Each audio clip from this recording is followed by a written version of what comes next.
Hello everyone and welcome to the English class. आज हम लोग देखेंगे फ्लेमिंगो बुक का चैप्टर 4 द रेड ट्रैप, जिसकी राइटर है सलीमा लैंगरलॉफ। तो जो इस स्टोरी में बताया गया है कि कैसे जो लोग हैं ये दुनिया के रेड ट्रैप में फंस गए हैं अपने अपने लालच के लिए। इस स्टोरी में वर्ल्ड को रेड ट्रैप से कंपेयर किया गया है और जो पैसा है, फूड है या शेल्टर है, इन सबको बेड से कंपेयर किया गया है और लोगों को माउस से कंपेयर किया गया है।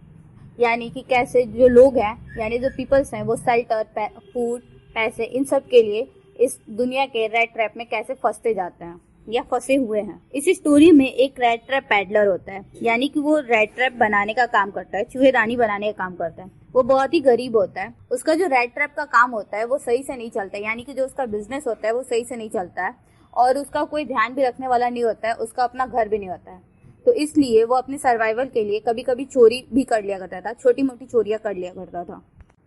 एक दिन वो बैठा हुआ था और ऐसी रेड ट्रैपिंग करके वो बैठा हुआ था। तो वो सोचता है कि ये जो पूरी दुनिया है वो रेड ट्रैप के समान है और जो यहाँ पे लोग हैं वो पहले ही इस रेड ट्रैप में फंसे हुए हैं।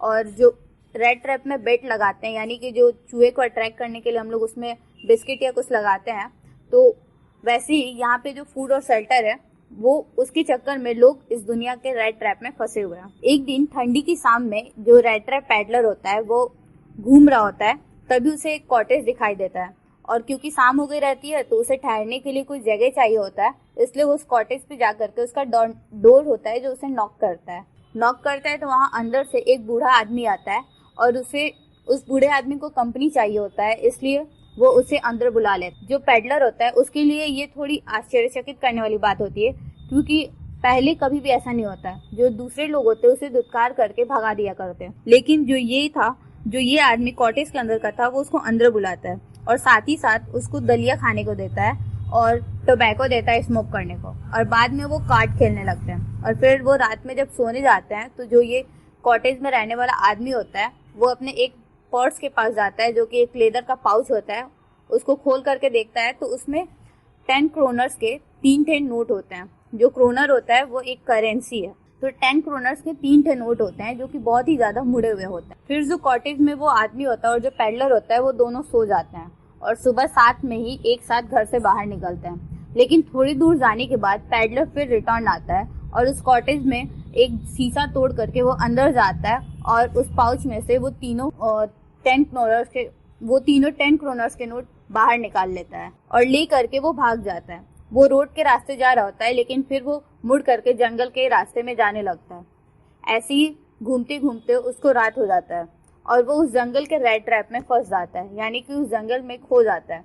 ऐसे ही चलते चलते जब वो वहाँ पे उसको एक आवाज सुनाई देता है, जिसमें उसको सुनाई देता है कि वहाँ कहीं लोहे का काम हो रहा है। तो उस आवाज का पीछा करते करते वो वहाँ जाता है तो उसे दिखाई देता है कि वहाँ एक आयरन मिल है। उस आयरन मिल का नाम होता है रेंचो आयरन वर्क मिल। अंदर जाता है तो वहाँ एक आयरन मास्टर होता है और कुछ काम करने वाले लोग होते हैं। तो वो आयरन मास्टर से रुकने के लिए परमिशन लेता है और वहाँ पे रुक जाता है, क्योंकि वहाँ पे ठंडियों में हमेशा ही कुछ लोग आया करते थे और ठंड के वजह से वहाँ पे रात गुजारा करते थे। क्योंकि वो आयरन मिल होता है तो वो एरिया गर्म होता है, क्योंकि वहाँ आग से काम किया जाता था, तो लोग वहाँ पे रुक करके अपनी रात का गुजारा कर लिया करते थे।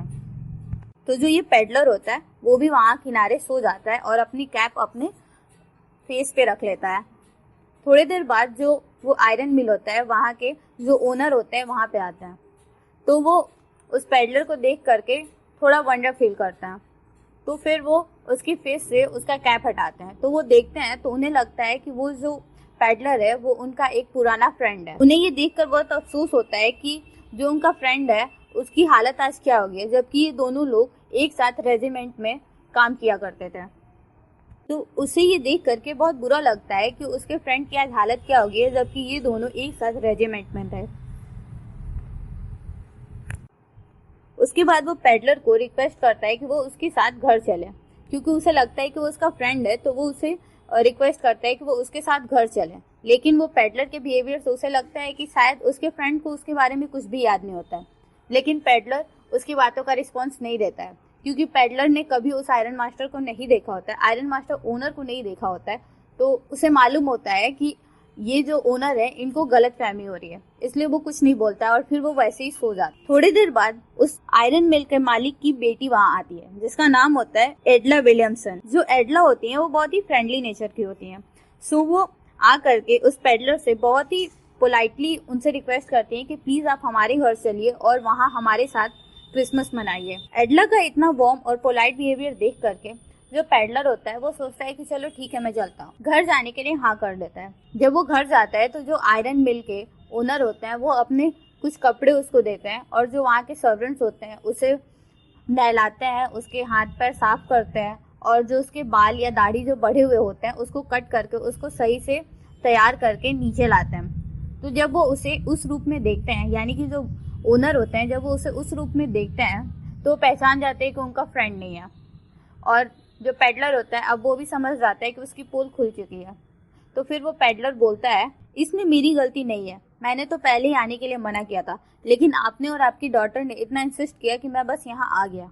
लेकिन जो ओनर होते हैं उनको बहुत ही गुस्सा आता है। उनका ऐसा मन करता है कि वो सिक्योरिटी गार्ड को बुला करके अभी इसको घर से बाहर निकाल दें, लेकिन वो ऐसा नहीं करते हैं और उस पेडलर को बोलते हैं कि तुम यहाँ से चले जाओ। जो पेडलर होता है वो कहता है कि अगर आपको परेशानी है तो मैं अपने पुराने कपड़े ले करके, फटे पुराने कपड़े पहन करके मैं चला जाऊंगा आपके कपड़े दे करके। लेकिन जो ओनर होते हैं कहते हैं कि नहीं तुम चले जाओ और दोबारा यहाँ कभी मत आना। तभी एडला वहाँ आ जाती है और वो कहती है कि नहीं पापा, नहीं डैड, आप इन्हें जाने को मत बोलिए। जो इन्होंने ऐसा इसलिए किया क्योंकि इनको कभी भी ऐसी हॉस्पिटैलिटी नहीं मिली थी। इन्होंने हमारे बिहेवियर, हमारे पोलाइट बिहेवियर की वजह से यहाँ आने के लिए हाँ कहा था, पर इनके साथ कभी इतने अच्छे से कोई पेश नहीं आता है, तो इसीलिए आप इन्हें हमारे साथ क्रिसमस मनाने का परमिशन दे दीजिए। तो उसका जो डैड होता है वो मान जाता है। तो उसके बाद जो ये पेडलर होता है वो वहीं पे रुक जाता है और सुबह होते ही जब जो एडला और उसके डैड होते हैं वो चर्च में गए होते हैं और वहाँ पे वो प्रेयर सुन रहे होते हैं, तभी उन्हें पता चलता है कि जो ये रेड ट्रैप पेडलर है वो चोर है। और तब जो ओनर होते हैं वो उससे अपनी बेटी से कहते हुए हैं कि जो पेडलर है वही चोर है। तो जब वो घर आते हैं तो वो देखते हैं कि वो पेडलर वहां से जा चुका होता है। एडला को सुन करके ये बहुत दुख होता है कि वो पेडलर जो उसके घर पे जिसने उसको रोक के रखा वो चोर है। तो एडला जब घर आती है तो सिक्योरिटी गार्ड से पूछती है कि वो आदमी कहाँ है। तो सिक्योरिटी गार्ड बताता है कि वो तो चला गया। जो ओनर होते हैं वो उसको बताते हैं कि वो पेडलर एक चोर था। लेकिन तो अभी सिक्योरिटी गार्ड बोलता है कि लेकिन वो कुछ लेकर नहीं गया, बल्कि वो एडला के लिए एक गिफ्ट छोड़ करके गया। तो एडला ये देख करके थोड़ा आश्चर्य में जाती है। फिर वो जा करके उस गिफ्ट को खोलती है तो उस गिफ्ट में एक छोटा सा रेड ट्रैप होता है, 3 10 क्रोनर्स के नोट होते हैं, वही 10 क्रोनर्स के नोट जो कि उसने वहां से चोरी किए होते हैं, और एक छोटा सा लेटर होता है।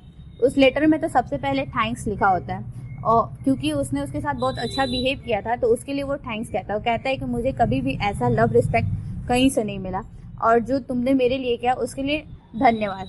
और ये जो 10 क्रोनर्स के 3 थे नोट हैं, तुम उस ओल्ड मैन को रिटर्न कर देना। मैं इन्हीं 3 नोट्स की वजह से इस दुनिया के रेड ट्रैप में फंस गया था। और ये लेटर पढ़ करके एडला बहुत खुश होती है और उसके बाद इस स्टोरी की एंड हो जाती है। सो इस स्टोरी से हमें ये सीख मिलती है कि कैसे किसी का अच्छा बिहेवियर किसी के अंदर के अच्छाई को बाहर निकाल सकता है।